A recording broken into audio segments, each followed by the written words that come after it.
여러분, 혹시 죽음에 대해 어떻게 생각하세요? 오늘 우리가 들여다볼 이야기는요, 한 죄수의 눈을 통해 본 삶과 죽음, 그리고 인생의 목적에 대한 정말 파격적인 관점이에요. 같이 한번 깊이 들어가 볼까요? 이야기의 시작부터가 심상치 않습니다.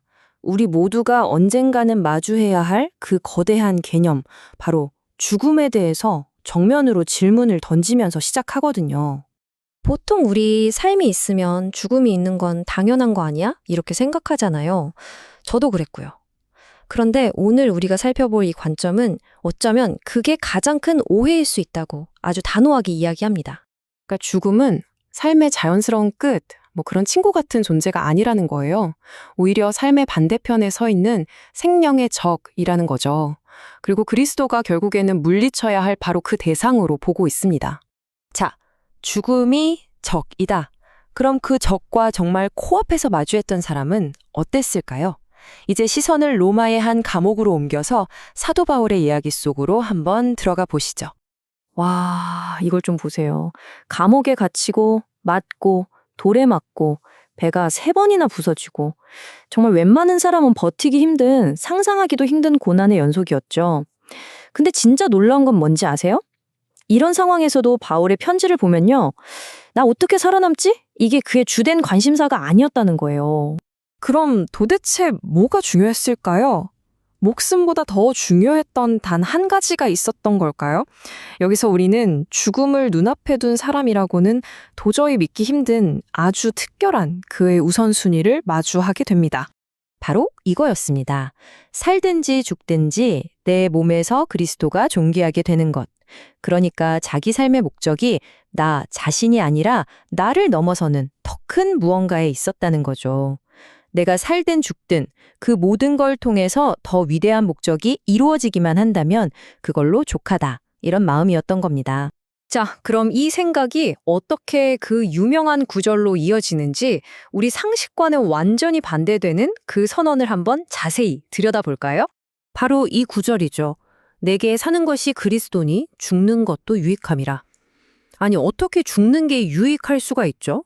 이 한 문장이 우리가 아는 삶과 죽음에 대한 모든 상식을 그냥 확 뒤집어 버립니다. 이 표를 보시면 그 논리가 딱 보입니다. 바울에게 산다는 건 그리스도를 드러내는 사명을 감당하는 시간이었어요. 그럼 죽는다는 건 뭘까요? 끝? 소멸? 아니요. 그에게 죽음은 이 지독한 싸움에서 벗어나서 얻는 달콤한 쉼, 즉 이득이었던 겁니다. 근데 여기서 중요한 점이 있어요. 그 유익함이라는 게 죽자마자 바로 천국에 가서 상을 받는다는 뜻은 아니었다고 해요. 이 자료에 따르면요, 죽음은 마치 깊은 잠에 빠지는 것처럼 모든 고통에서 벗어나 쉬는 상태, 즉 해방을 의미했던 거죠. 그러니까 바울은 엄청난 딜레마에 빠진 거예요. 솔직한 마음으로는 이 모든 고통을 끝내고 쉼을 얻고 싶었겠죠? 하지만 자기가 돌봐야 할 사람들, 그 공동체를 위해 기꺼이 일, 즉 사명의 길을 계속 가기로 선택합니다. 사실 바울의 이 개인적인 갈등은요, 훨씬 더 큰 그림의 일부였습니다. 이 자료에서는 이걸 대쟁투라고 표현하는데 눈에 보이지 않는 선과 악의 거대한 우주적 전쟁을 의미하는 거죠. 근데 이 전쟁은 좀 특별해요. 칼이나 총으로 싸우는 그런 전쟁이 아니거든요. 한쪽은 두려움, 분열, 의심 같은 걸 무기로 쓰고 다른 한쪽은 사랑, 평화, 진리 같은 영적인 무기로 맞서는 거죠. 말하자면 사상과 인격의 전쟁이라고 할 수 있겠네요. 그리고 이 관점에서 아주 중요한 믿음이 하나 있습니다. 비록 지금도 여기저기서 전투는 계속되고 있지만 이 전쟁 전체의 승패는 이미 결정되었다는 겁니다. 그리스도가 궁극적인 승리를 이미 확보했다는 거죠. 자, 전쟁의 승패는 결정됐다고 해요. 그렇다면 이 땅에서 싸움을 이어가는 우리가 쓸 수 있는 가장 강력한 필살기, 가장 효과적인 전략은 대체 뭘까요? 자료는 예수의 마지막 기도에 주목합니다. 그들도 하나가 되게 해달라. 예수가 자신의 메시지가 진짜라는 걸 세상에 보여줄 가장 강력한 증거로 꼽았던 게 바로 이것, 공동체의 하나됨, 즉 연합이었습니다. 이게 아주 논리적인 흐름을 만들어요. 보세요. 먼저 하늘의 시민답게 목적에 맞게 살려고 노력해요. 그럼 자연스럽게 한 마음으로 뭉치게 되겠죠? 그렇게 똘똘 뭉친 모습 자체가 세상에는 강력한 증거가 되는 거고요. 결국 이렇게 연합하면 어떤 반대나 위협 앞에서도 두려움 없이 사명을 완수할 수 있게 된다는 겁니다. 이게 진짜 중요한 이유가 바로 여기에 있어요.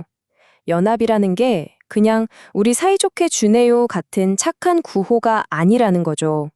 이 보이지 않는 영적 전쟁에서 승리를 이끌어내는 가장 강력하고 효과적인 전략 무기라는 겁니다. 자, 이렇게 모든 이야기를 따라오다 보면 결국 마지막에 이 질문과 마주하게 됩니다. 여러분에게 한번 직접 묻고 싶어요. 만약 여러분이 죽음을 전혀 두려워하지 않게 된다면 여러분의 삶은, 여러분의 오늘은 과연 어떻게 달라질까요?